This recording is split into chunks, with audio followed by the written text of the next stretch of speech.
Bom dia a todos, meu nome é Bianca, eu sou cardiologista pediátrica e faço parte aqui do grupo de cardiologia de São José do Rio Preto, fico no setor do ecocardiograma, né, faço eco pediátrico e fetal. Hoje o tema do nosso clube do eco é sobre arritmia fetal. É um tema um pouco desafiador para a gente falar só em uma hora, então eu tentei resumir as principais condições que afetam essa fase, né, fetal do ritmo cardíaco e o seu tratamento.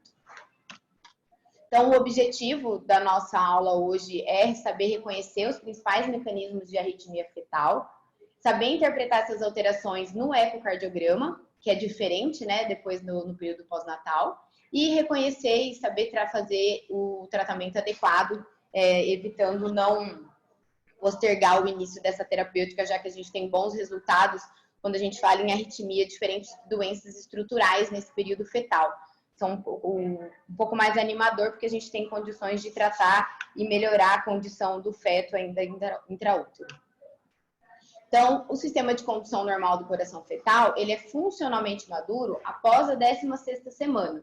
Em torno da 10ª semana, então, o nosso sinusal, ele se forma e é irrigado, tem uma artéria que vai irrigá-lo, somente ele, e a gente tem o desenvolvimento do nó atrioventricular, que inicialmente ele é formado separado do feixe de His e depois ele se une.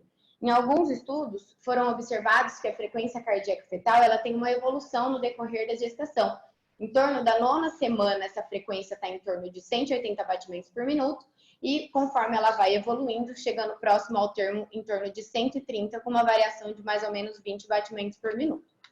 Então, o sistema de condução normal, a gente tem um impulso elétrico, né, um esquema aqui só para demonstrar, um impulso elétrico que é gerado no nó sinoatrial, através dos feixes internodais, ele transmite esse impulso para o nó AV e aí então para o feixe de His e fibras de Purkinje. A análise que a gente faz no eletro, então, é uma análise elétrica. No ecocardiograma, a gente vai fazer a análise mecânica desses eventos elétricos, ou seja, eventos que sucedem os impulsos elétricos. Então, a gente tem várias formas de avaliar os ritmos cardíacos, mas os dois principais é o modo M, através do ecocardiograma, e o Doppler de onda pulsada. Então, o modo M, aqui a figura está um pouco pequena, mas no próximo slide eu vou mostrar maior.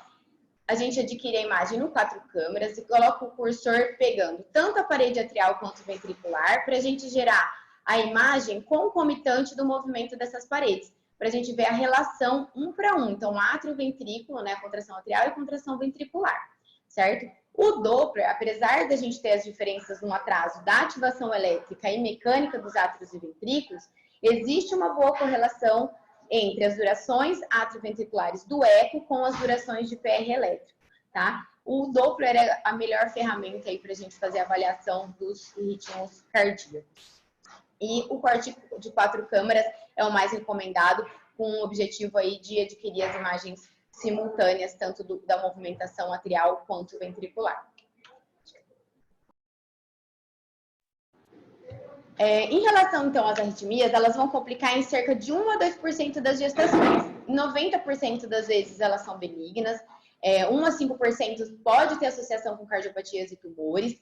O potencial evolutivo para a hidropsia é em torno de 10 a 15%. Somente 10% dessas arritmias têm uma mortalidade perinatal. E a morbidade neurológica foi verificada em 3 a 5%.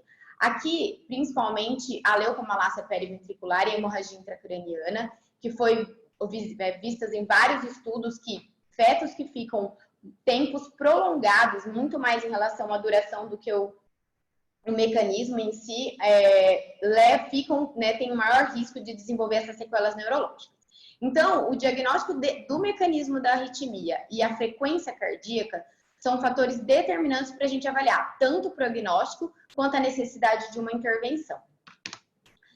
Aqui talvez um tema mais relacionado, até direcionado para o pessoal da medicina fetal, que a gente, como a Fabi disse na aula dela, a gente precisa ter uma proximidade maior com essa especialidade, porque é sim uma condição que o cardiologista tem que fazer o acompanhamento em conjunto, e uma orientação mesmo, né? Então, assim, durante o pré-natal é importante essa avaliação da frequência cardíaca fetal. Lembrar que nem todas as alterações de frequência cardíaca fetal e de ritmo são patológicas, sendo que a maioria das arritmias são achados isolados, então podem ou não ter associação com doença cardíaca estrutural.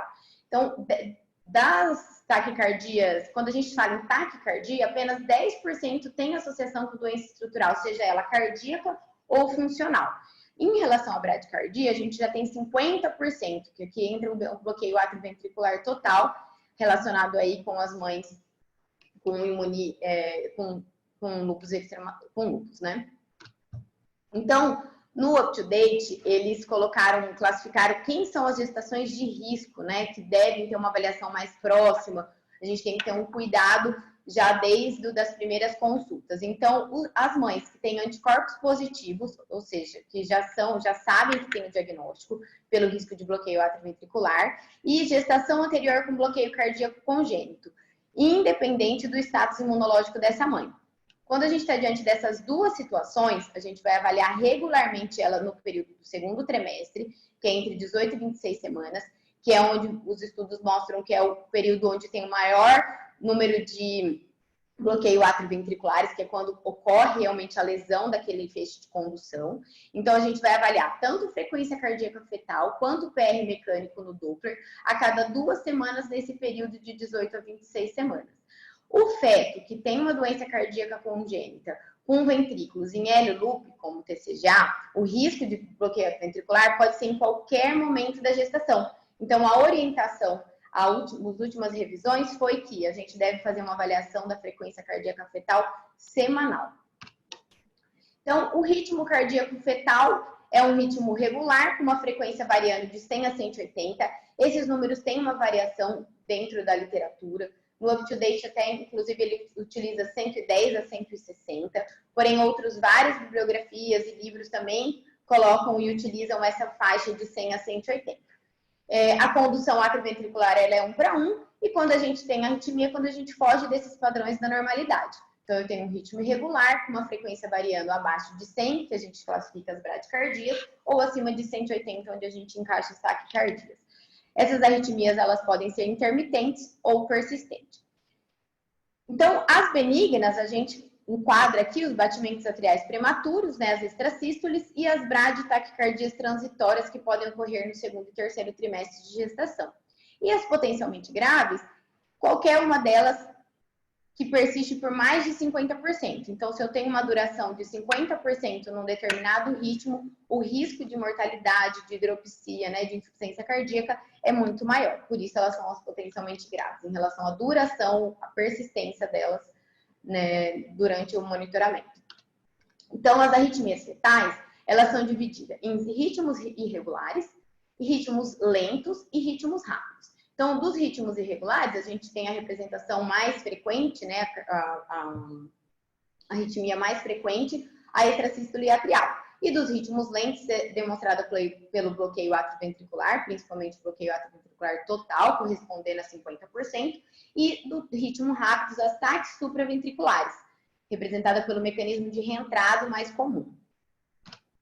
Então, o UpToDate fez uma revisão desse estudo, onde eles avaliaram 1.384 fetos quanto ao tipo e a distribuição da arritmia, e eles fizeram aquela análise que a gente acabou de falar, então o maior número de arritmia encontrada foi os batimentos, as contrações atriais prematuras, que muita literatura utiliza esse termo, PAC ao invés de extrasístole atrial, as taques supraventriculares e o bloqueio atrioventricular total.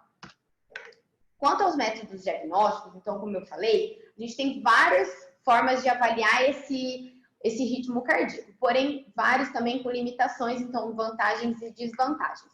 O ultrassom bidimensional, a gente tem a vantagem de, além de avaliar e diagnosticar a arritmia, a gente consegue fazer uma análise da anatomia cardíaca, consegue avaliar e dizer como está a função desse coração e identificar sinais de insuficiência cardíaca. Então, determinar se tem derrame, se tem ascite, se tem critérios para hidropsia fetal. O modo M, a gente vai avaliar através da movimentação da parede do átrio e do ventrículo e pode fazer também a avaliação do movimento das válvulas atrioventriculares e ventrículos arteriais. Como vantagem, a gente tem uma excelente resolução temporal e a gente consegue determinar o tempo relativo dos eventos cardíacos. O Doppler de onda pulsada, esses dois são os dois principais, como a gente já falou anteriormente. O Doppler de onda pulsada, ele vai fazer a avaliação da relação das contrações atriais com as ventriculares e vai possibilitar a gente fazer a medida do PR mecânico. E como que a gente faz isso? Através da gente colocar a amostra do nosso transdutor na via de saída do ventrículo direito e a gente adquire tanto o fluxo de entrada quanto o fluxo de saída. Então, o fluxo que chega pela válvula mitral, correspondendo à contração atrial, e o fluxo que passa pela via de saída, correspondendo à ejeção ventricular. Então, é o melhor método, né? Com certeza é o mais fácil da gente fazer essa análise das arritmias. A cardiotocografia, ela tem a desvantagem de ter a liaising quando a gente tem taquicardias muito rápidas, ou seja, com frequência cardíaca acima de 240. Então, tem essa limitação. Como positivo, a gente consegue fazer um monitoramento prolongado, mais longo. Então, a gente consegue determinar o quanto esse feto está ficando em ritmo sinusal e quanto ele está ficando em arritmia. Isso é importante, principalmente quando a gente vai instituir o medicamento e a gente precisa determinar qual o tempo que esse feto está exposto a esse ritmo irregular. O Doppler à beira-leito tem como desvantagem a limitação com relação à frequência também, que gira em torno de 200 a 220. Acima disso, ele não é preciso. Só que como positivo, tem sido utilizado principalmente durante os testes terapêuticos, durante as fases de ataque, com uma orientação de quando, durante o dia, com a mãe acordada, a gente fazer uma avaliação a cada 2 horas. Nós, na verdade, é o obstetra, né, a equipe que está acompanhando essa gestante. E no período noturno, a cada 3 ou 4 horas. Em relação ao eco tecidual, a gente vai avaliar a movimentação do miocárdio. A desvantagem é que a gente tem uma dificuldade na fazer análise desses dados, a gente necessita de software especializado e ele ainda é uma ferramenta que não está amplamente disponível. Só que como positivo, a gente consegue identificar exatamente a origem dessa arritmia. E com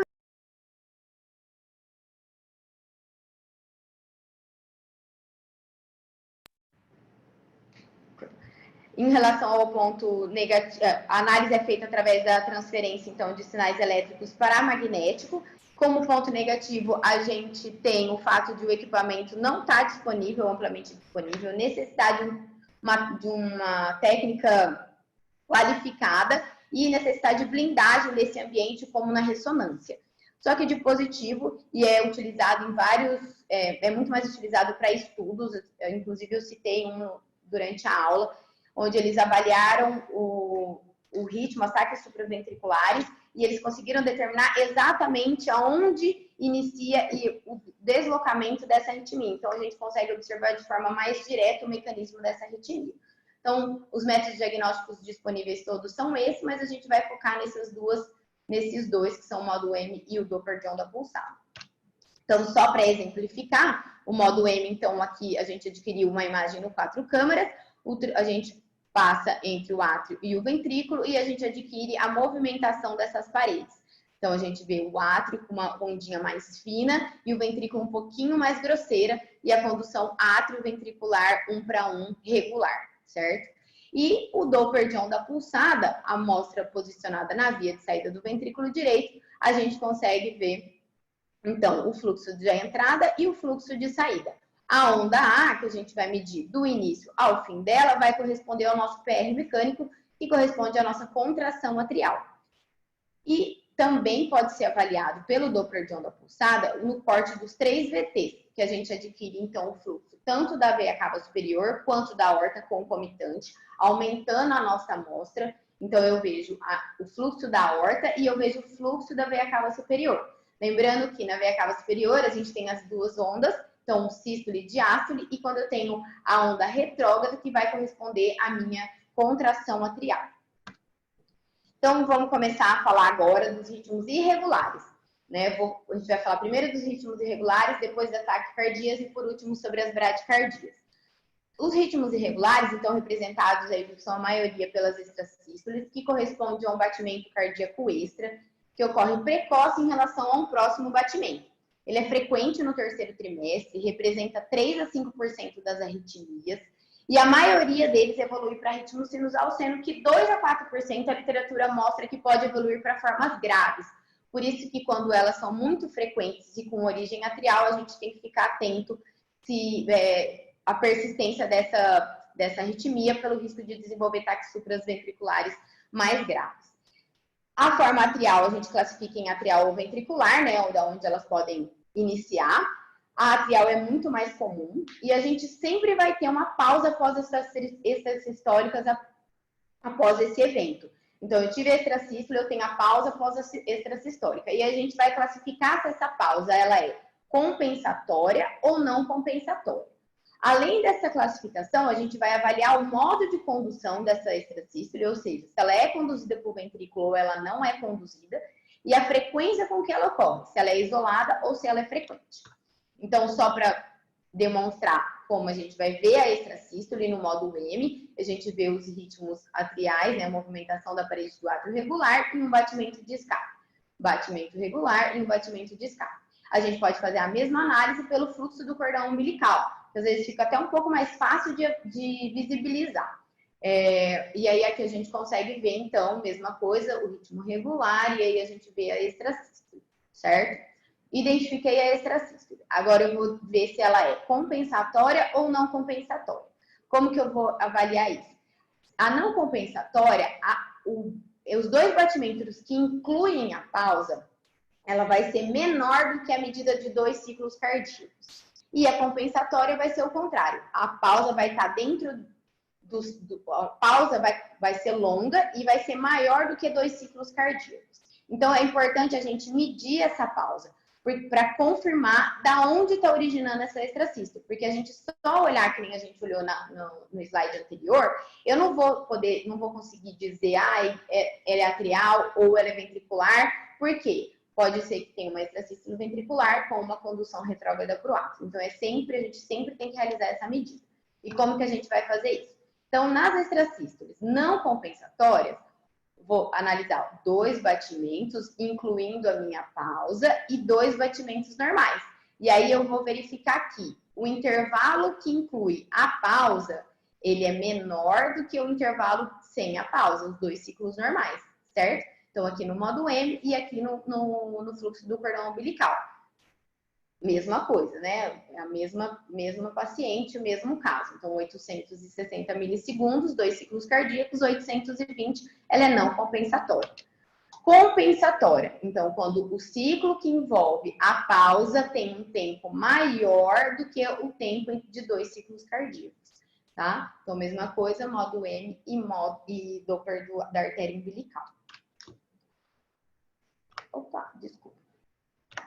Agora, com relação ao modo de condução. Então, se ela é conduzida ou se ela é não conduzida. Então, conduzida é quando aquele estímulo extra atinge o nó atrioventricular fora do período refratário dele. Então, eu vejo, consegue passar pelo nó AV. E aí eu tenho uma contração ventricular precoce e a gente consegue ver e auscultar aquela ausculta do som durante o ecocardiograma de um batimento extra e a gente consegue visibilizar esse batimento aqui.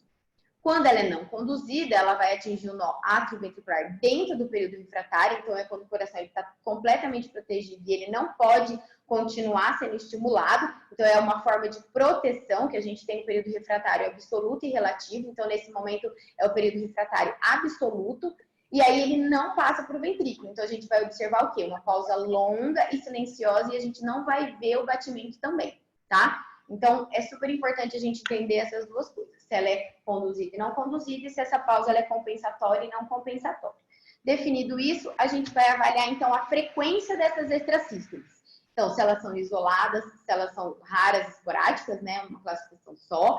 Se ela é frequente, sem um padrão definido, ou seja, eu tenho uma, depois de um tempo eu tenho outra com uma outra característica, bloqueada, não bloqueada. Ou se ela é frequente com um padrão definido, ou seja, eu tenho bigeminismo, trigeminismo, então, bigeminismo a cada batimento normal tem uma extrasístole, e trigeminismo a cada 2 batimentos normais ocorre uma extrasístole.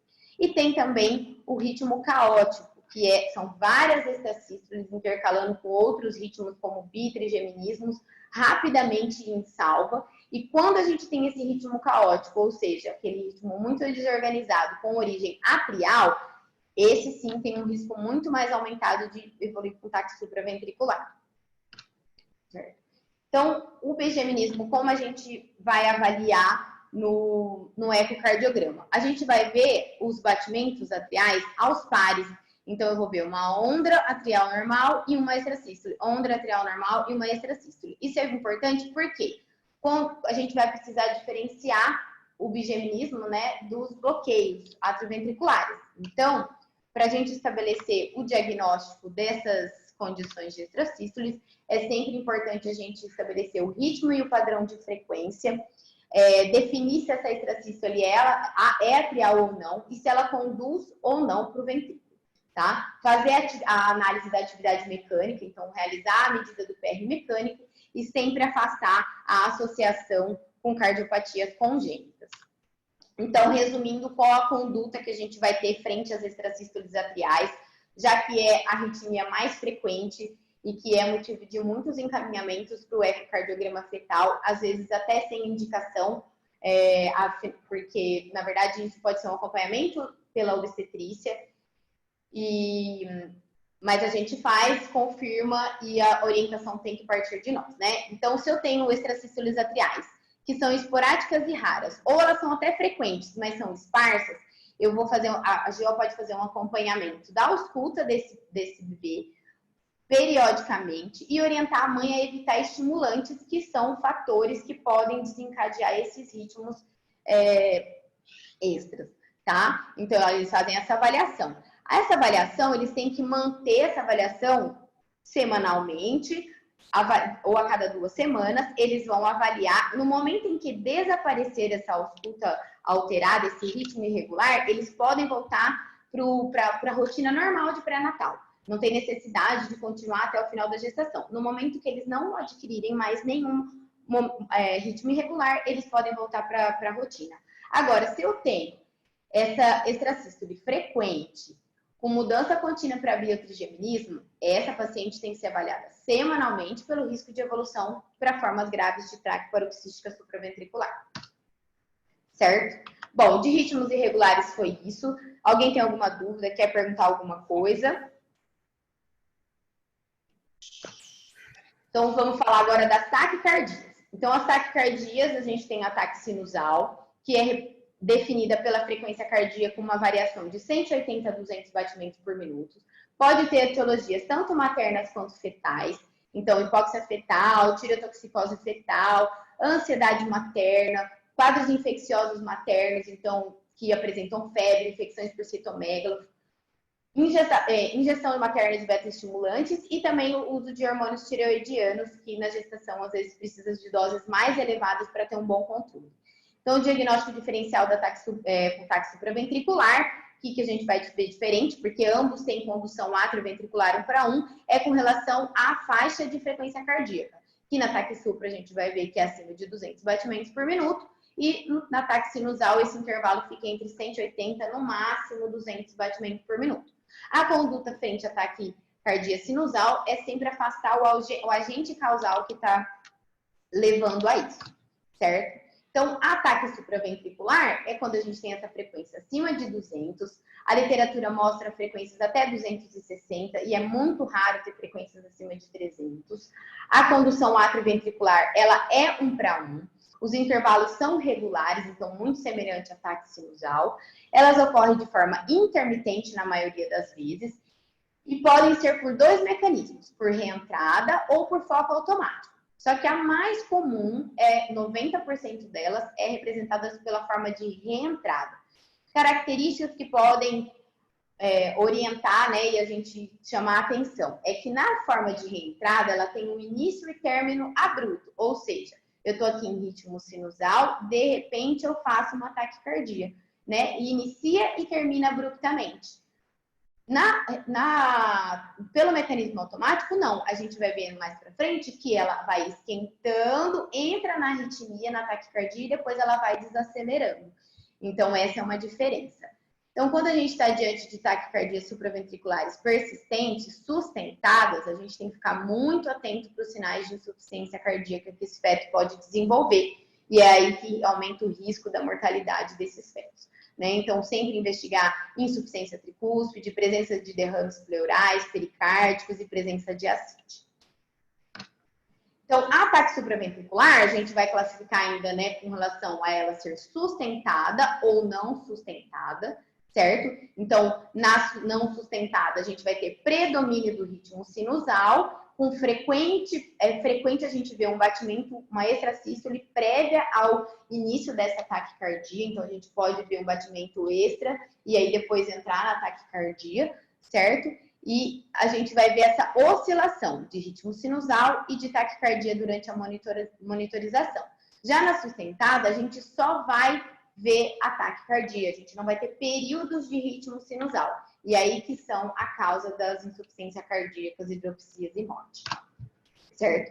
Então, o mecanismo de reentrada, um foco automático, o foco ectópico inicia, passa pelo nó atrioventricular, encontra aquele feixe e faz o estímulo retrógrado, né? Então, ele entra e sai do ventrículo para o átrio e faz esse movimento circular, certo? Como a gente vai ver? Átrio, ventrículo, e aí a gente vê movimento de atrial de taquicardia, certo? E aqui, só para demonstrar para vocês, o ritmo normal, a presença de uma extrasístole era o mesmo caso, e logo depois ela veio, apresentou essa taquicardia fugaz.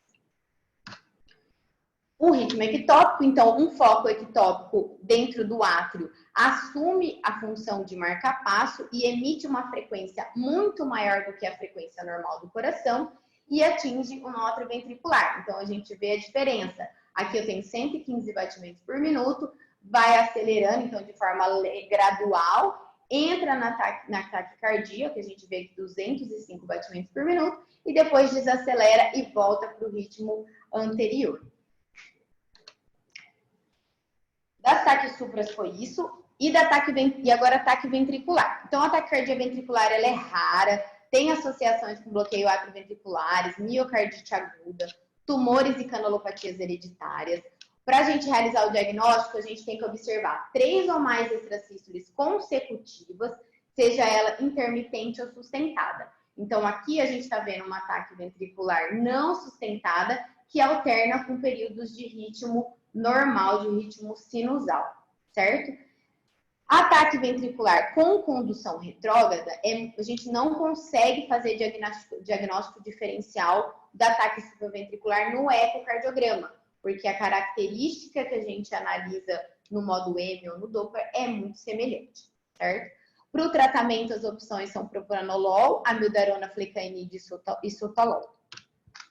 O flutter atrial, que é a última coisa que a gente vai falar sobre taquicardia, é muito raro, ocorre mais tardiamente na gestação. Quando ocorre, é grave, né? Tem alta mortalidade, principalmente pela dificuldade de controle com os antiarrítmicos. E elas geralmente evoluem, elas são frequentemente irregulares pela presença de bloqueio atrioventricular que pode ocorrer de forma variável. Quando esse bloqueio atrioventricular ele é 1:1, a gente tem uma frequência cardíaca muito alta, ou seja, a gente faz mais baixo débito, risco maior de hidropsia e, consequentemente, de óbito. Então, só para definir, a gente tem frequências atriais em torno de 300 a 500 e a frequência ventricular mudando de 200 a 300 batimentos por minuto, né? Lógico, considerando a presença ou ausência desses bloqueios atrioventriculares. E lembrar que a frequência cardíaca ventricular ela não vai mudar com a atividade fetal, tá? Então, aqui eu consegui só uma imagem das paredes atriais para a gente demonstrar. Então, a gente vê o batimento atrial com uma frequência cardíaca aqui de 300 nessa imagem. Com relação à conduta, acho que é a parte mais importante da aula em relação à parte das taquicardias. É muito importante a gente saber como conduzir esses casos para a gente não perder tempo, deixar de diagnosticar e esse feto entrar em insuficiência cardíaca, em sinais de hidropsia, que é onde a gente tem um aumento muito maior da mortalidade, né, da morbidade desse feto. Então, existem algumas coisas que a gente tem que considerar quando a gente vai abordar a terapêutica para taquiarritmia. A idade gestacional é um dos fatores, então, se é um feto que está termo ou se é um feto que está pré-termo. A taxa que eu tenho de frequência cardíaca, por quê? Porque algumas taxas, até 220, eles falam que tem uma boa tolerância pelo feto, com menor risco aí de evolução para insuficiência cardíaca. mais do que o tipo da taquicardia, a duração desse ritmo, dessa taquicardia, então quanto ela está durando, se ela é só um pouquinho, se ela é a maior parte do tempo, se é moderado, se ela entra e sai, então isso também é importante. E se eu tenho um feto hidrópico ou não, tá? Então, aqui, primeiro a gente vai falar dos fetos termos. Se eu tenho um feto termo com uma frequência cardíaca entre 200 e 220, seja ela com uma frequência normal, baixa, moderada ou incessante, não tendo sinais de hidropsia, eu vou orientar uma frequência cardíaca fetal semanal pela obstetrícia, a avaliação da função cardíaca e orientar essa mãe a fazer uma avaliação da movimentação fetal. Então, falar para a mãe, ó, você tem que ver como se o feto está se movimentando ou não, tá? Por conta do risco aí de sofrimento fetal. Quando eu tô com essa faixa de frequência cardíaca, mais que 220 até 240, independente também da duração e não tendo sinais de hidropsia fetal, eu vou avaliar o risco de insuficiência cardíaca pela duração dessa arritmia. Então, se eu tenho mais de 50%, eu vou considerar o parto, porque essa criança já está viável. É muito importante a gente entender isso. Se o feto é termo, tem maturidade pulmonar, às vezes interromper é melhor do que a gente persistir. Agora, é diferente de quando a gente fala quando o feto é prematuro, tá? Porque a maturidade pulmonar e a arritmia, sinais de insuficiência cardíaca, a mortalidade é mais alta se a gente interromper essa gestação. Então, se eu tenho uma duração de 25% a 50% dessa arritmia, a orientação é que a gente faça controle da frequência cardíaca 2 vezes na semana, mais um ultrassom para avaliações de sinais de insuficiência cardíaca, mais uma avaliação semanal pelo cardiologista, tá? Aqui tá cortando porque tá um pouco desfocado aqui a imagem. E quando a gente tem essa frequência acima de 200, independente da duração dessa frequência, só que eu tenho sinais de hidropsia, a orientação é, eu posso até tentar um tratamento, dependendo da condição como está meu paciente, entre 48 e 72 horas, posso fazer doses de ataque, né? Nosso tratamento, a primeira linha é a digoxina. Não respondeu, indicar o parto. Então, isso vai ser muito avaliado em conjunto. Não é o cardiologista que vai falar tem que interromper ou não, mas é uma avaliação em conjunto e tem que ser considerada. Tá? Agora, nos fetos que são pré-termos, ou seja, que tem menos de 37 semanas, essa variação de frequência cardíaca é entre 200 e 220. Independente aqui, então, do tipo da duração, não tendo sinais de hidropsia fetal, a mesma conduta, avaliação de frequência cardíaca fetal semanal, fazer a avaliação da função cardíaca, fazer a avaliação obstétrica 2 vezes, a mais do que essa avaliação semanal, então praticamente 3 momentos aí a gente vai ver esse feto, né, junto à obstetrícia, e a gente pode considerar o tratamento dependendo da idade gestacional que se encontra esse bebê, tá? Quando a gente está entre mais de 220 batimentos por minuto até 240, se eu tiver pouco período de arritmia, eu posso só fazer um controle de frequência cardíaca semanal e ultrassom para controle de sinais de insuficiência cardíaca. Agora, se eu tenho moderada a importante, ou seja, incessante, a persistência dessa arritmia, independente se eu tenho hidropsia ou não, eu vou iniciar o tratamento para esse paciente. Lembrar que aqui eles estão considerando a gestante que está sendo avaliada, né? Então, todos aqui eles orientam referenciar para um centro de cardiologia pediátrica, né? Com o intuito de ter condições de nascimento muito mais adequado com o cardiologista no ambiente hospitalar. Então, se eu tenho uma frequência agora maior que 200, independente dos períodos que eu estou persistindo, mas eu já tenho sinais de hidropsia, a indicação é iniciar o tratamento, tá? E às vezes aqui a gente vai precisar iniciar o tratamento de primeira linha e ter que associar ou modificar esse esquema terapêutico, certo? Agora, se eu tenho essa mesma condição, só que a mãe tem pré-eclâmpsia, num bebê pré-termo, a gente tem que dar prioridade aqui, em primeiro lugar, para a mãe, tá? Então, a indicação é de interrupção e então realização do parto. Então, a gente tem bons resultados, né? Então, a terapia materna resulta em cardioversão em 65% a 95% dos casos, dentro das primeiras 48 horas até uma semana após o início da terapia. As opções medicamentosas que a gente tem, então, é a digoxina, sotalol e amiodarona. A flecainida ainda não é disponível, mas tem como adquirir, conseguir essa medicação. Então, a digoxina é a nossa primeira linha.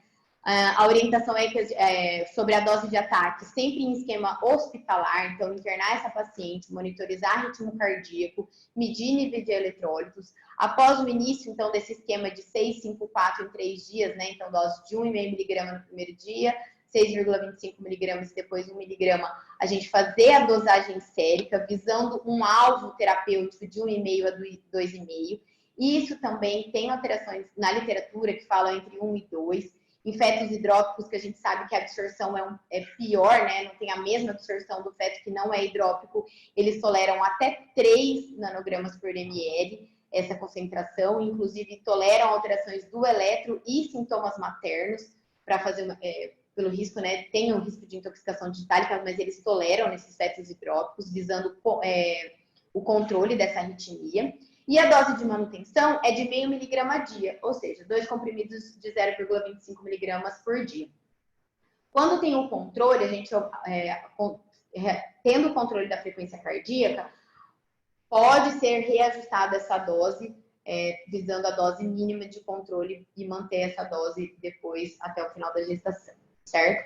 Em relação ao sotalol, as doses de ataque, então, inicia com 80 miligramas e vai aumentando a cada 48 horas. Tem que fazer o controle, né, manter a monitorização da materna também, pelo risco de alargamento do intervalo QT, tá? E a dose de manutenção, ela pode ser igual ou menor do que a dose de ataque, tá?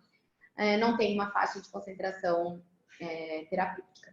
A flecainida, então, nesse esquema terapêutico, também temos que cuidar com relação ao alargamento do QRS do intervalo QT, nessa dose de manutenção de 100 a 200 miligramas por dia, visando essa concentração, lembrando que sempre que estiver mais próximo a 1000, os sinais de intoxicação são maiores. E a mildarona acaba sendo a última opção terapêutica, geralmente quando todas as outras já falharam. Então, a gente tem essa orientação de 1.600 miligramas em 4 dias, 1.200 em 3 dias e 800 miligramas a cada 3 dias. Então, com um comprimido de 200, mesma coisa, a gente precisa monitorar tanto níveis séricos de eletrólitos e monitorizar a mãe, com uma dose de manutenção de 400 miligramas por dia, um comprimido de 200 a cada 12 horas. Lembrar que a mildarona ela tem uma transferência placentária não muito boa, em torno de 10 a 40%. A vantagem é que ela vai acumulando no tecido fetal, então ela impregna e aí ela tem um bom controle dentro dessas 72 horas da arritmia, né? Acho que em relação ao tratamento é isso, das opções terapêuticas. Após o controle dessa frequência cardíaca, então, como que a gente vai acompanhar essa gestante, né? Contagem diária dos movimentos fetais, é importantíssimo que a mãe conte a movimentação fetal. Se ela estiver ainda no ambiente intra-hospitalar, essa avaliação deve ser feita pelo especialista também. A visita de pré-natal no início, então, a cada 2 a 3 vezes da semana, para avaliar a frequência cardíaca fetal, com um cardiologista a cada 2 ou 3 semanas. Lembrar de realizar os eletros maternos, né, se níveis séricos estiverem adequados a cada 1 a 2 semanas. E sempre lembrar de reduzir o sotalol em gestantes em uso dias antes do parto, porque reduz os quadros de hipoglicemia neonatal e outros efeitos dos beta-bloqueadores, certo? Então, concluindo sobre as taquicardias, a gente tem que lembrar que ela é uma emergência em cardiologia fetal, então atrasar o início do tratamento ou iniciar tratamentos inefetivos com subdoses pode causar sérios riscos para o feto, né? Então, a gente já falou sobre as sequelas neurológicas, hidropsia e morte, que são comuns nessa doença, então, por isso, a atenção quando a gente está frente ao diagnóstico de taquicardia, ok? Bom, das taquicardias foi isso. Se alguém tiver alguma dúvida, quiser perguntar agora, o tempo apertado. Então, agora sobre as bradicardias. Então, a bradicardia, a gente tem a bradicardia fisiológica transitória do segundo trimestre. É a bradicardia que ocorre geralmente nesse período da gestação. São períodos fugazes de desaceleração da frequência cardíaca, mas que pode chegar até 40 batimentos. Então, a gente vê aqui pelo modo M, né, o batimento já bradicárdico, e aí cai mais ainda essa frequência cardíaca. Isso gera desconforto tanto para quem está fazendo o exame, tanto para a mãe naquele momento, principalmente quando a gente tem uma duração mais prolongada, né? É aceitável aí de 15 até 1 minuto, né, desses momentos de bradicardia. Na maioria das vezes corresponde a só um fenômeno fisiológico, por compressão, às vezes até do transdutor no abdômen materno. Mas a gente sempre tem que descartar que isso é realmente só uma bradicardia transitória, né? Que isso não é sofrimento fetal. Então, existe algumas formas da gente avaliar, na verdade, isso é realizado mais até pelo obstetra, mas a gente também tem condições de fazer essa avaliação, que é fazendo os testes de resposta à estimulação sônica, através do cardiotoco, né? Ou até mesmo durante o eco a gente consegue fazer. Emite uma fonte sonora, que tem que ter uma frequência aí de 500 a 100 Hz. Você aplica esse estímulo por 3 segundos e a gente sempre procura onde está o polo cefálico, que é onde a gente vai fazer o estímulo.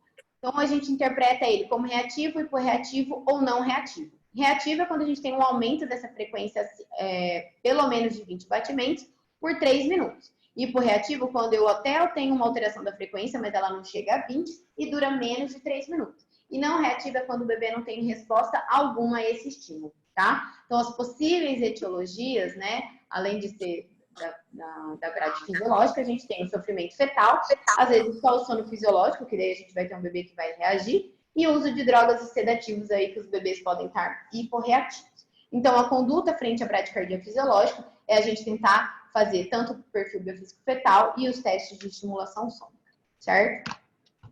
Com relação à brade sinusal, ela é definida, então, como frequência cardíaca abaixo de 100 batimentos por minuto, tem uma condução atrioventricular 1:1, então bate um átrio, bate um ventrículo. A etiologia, as etiologias, então, sofrimento fetal extremo, pode ser brade por pré-óbito, pode ser por doença do nó sinusal e pode ser a única manifestação da síndrome do QT longo. O que vai corroborar e fazer a gente suspeitar de QT longo na vida intraútero é quando a gente tem história familiar positiva e um bloqueio atrioventricular 2:1.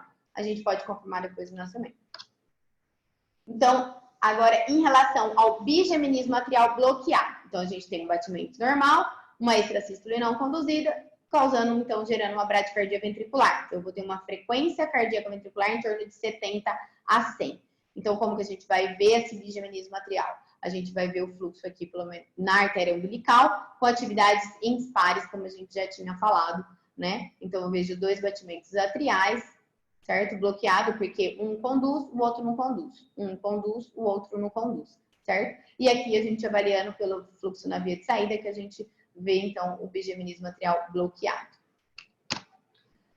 Como eu vou fazer diferencial, diagnóstico diferencial de bigeminismo atrial com BAV 2:1, né? O bigeminismo atrial bloqueado, como a gente falou, eu tenho o quê? A distância átrio dos batimentos atriais desigual, né? Então, é diferente da distância quando eu tenho um bloqueio atrioventricular 2:1. Aqui, ó, os batimentos atriais com o mesmo intervalo de tempo, certo? Um conduz, 2 batimentos. Um conduz, 2 batimentos, tá certo? E aqui o bigeminismo atrial mostrando 2 batimentos aos pares e só um estímulo no ventrículo. Esse ritmo costuma alternar-se com outros ritmos, como o ritmo sinusal interrompido, tá? Então, presença de extrasístoles frequentes. Pode ter bigeminismo atrial conduzido, né? Então, a gente consegue ver através daquela avaliação que a gente aprendeu no começo. E o trigeminismo atrial não conduzido, que na verdade é praticamente o mesmo fenômeno, só que quando a gente está lá fazendo o exame, a gente vai observar pela ausculta no cordão que gera uma pausa na ausculta. Então, a gente vê 2 batimentos e uma pausa prolongada, certo? E o último assunto, o bloqueio atrioventricular, né, que são as bradiarritmias aí que são determinadas por alterações na condução do impulso elétrico entre o átrio e o ventrículo, atrasando ou impedindo essa transmissão, né? Então, a gente tem o BAV de primeiro, segundo e terceiro grau, em graus variáveis aí de alteração desse impulso. A incidência é de 1 para cada 14 mil a 1 para cada 20 mil nascidos vivos. Na vida fetal, isso é uma relação maior, né? De 1 para cada 10 mil. E ainda a literatura fala de vários números que a gente acaba perdendo por conta de óbito ainda intraútero, certo? Só para exemplificar, né? O marca-passo ectópico, então assume, né, o marca-passo do coração. E aí a gente tem uma dissociação completa aí no bloqueio atrioventricular. Então, o bloqueio AV de primeiro grau, ele é uma forma inicial ou incompleta de bloqueio. Ela é rara na vida fetal, inclusive difícil de diagnosticar. A condução dele é 1 para 1, que vai modificar um intervalo PR mecânico, que no eco a gente considera acima de 150 alterado, então o meu PR mecânico, quando eu realizo a medida, então, né, da minha onda A, né, aqui no caso do fluxo de entrada da mitral, esse intervalo tem que ser até 150 milissegundos, acima disso a gente tem um intervalo PR mecânico. Então a gente tem esse intervalo fixo, aumentado, correspondendo ao bloqueio atrioventricular de primeiro grau. O bloqueio de atrioventricular de segundo grau já é uma forma incompleta, mais grave, a gente vê um aumento progressivo desse PR até o bloqueio, né? Às vezes irregular. Então, a gente tem dois tipos, o tipo de Ventuma e o MOBS tipo 2. Né? O Ventuma, aqui era um Ventuma não bloqueado, foi um caso raro, eu tirei do livro da doutora Lilian Lopes, mas a gente consegue ver, não sei se está nítido para vocês verem as linhas, mas a gente vê que o PR está largo, né? Ele vai variando a largura, né? O tempo aí desse PR mecânico. E o MOBS tipo 2 é aquela condução 2 para 1. Então, um átrio conduz, outro batimento atrial não conduz. Um átrio conduz, outro batimento atrial não conduz. Certo? E, por último, o bloqueio atrioventricular total, que é o mais importante, o mais frequente na vida fetal. Esse ventrículo, então, vai assumir uma condição de marca-passo próprio. Então, a gente vai ver uma dissociação completa atrioventricular. Então, aqui a gente está vendo pelo modo M, né, os batimentos atriais sem associação com os batimentos ventriculares. Né? Então, ele pode ocorrer isolado ou associado a uma cardiopatia congênita, o que piora muito o prognóstico quando a gente está falando em síndromes heterotáxicas, certo? Então, aqui exemplificando 2 pacientes no modo M, com a dissociação completa dos batimentos atos ventriculares, um com uma frequência de 65 e um com frequência de 38. O que é muito importante, né? Porque é esses números aqui que vão orientar um pouco como a gente vai tratar esses pacientes, né? Até o nascimento.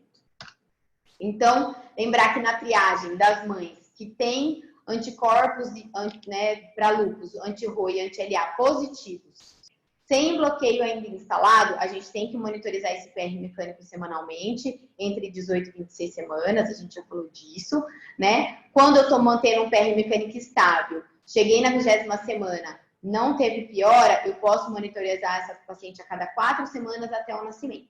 Agora, se eu tiver um aumento progressivo ou aumentar esse intervalo PR para mais de 150, eu preciso segmento semanal até 26 semanas e a cada 2 semanas após, e considerar o uso da dexametasona terapêutica, que é bem polêmica como tratamento dos bloqueios atrioventriculares.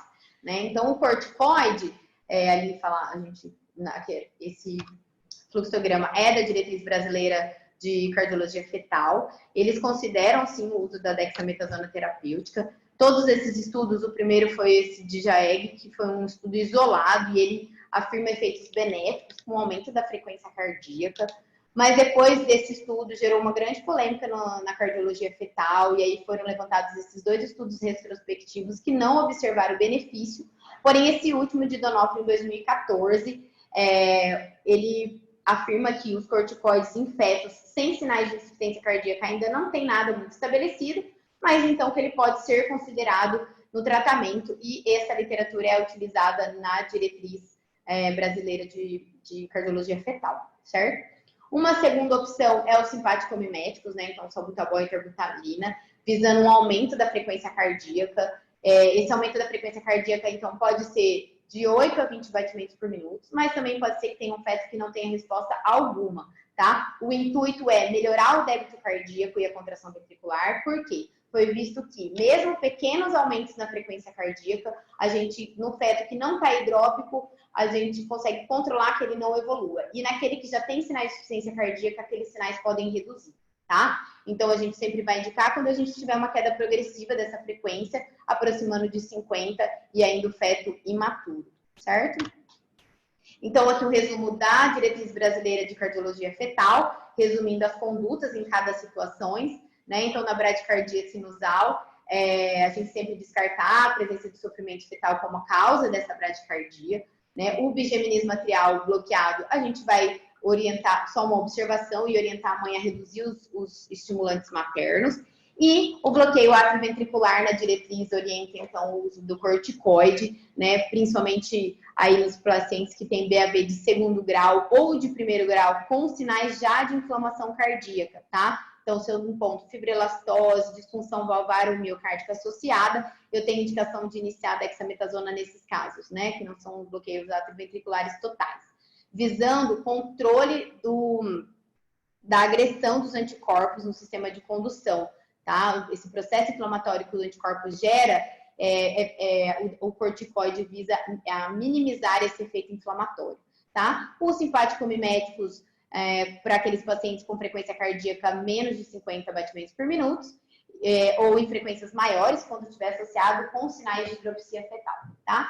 Quando a gente tem um BAVT, que a mãe não é positiva, né? Então, imune negativa, ou é relacionados a canulopatias, a única orientação é observação, e aqui está o estudo que eu citei do Onofre, certo? E por último, para a gente finalizar, a eficácia esse é um quadro também retirado do livro da doutora Lilian Lopes, onde resumiu vários autores, vários estudos que fizeram uso dos simpático-miméticos e as frequências cardíacas prévias e após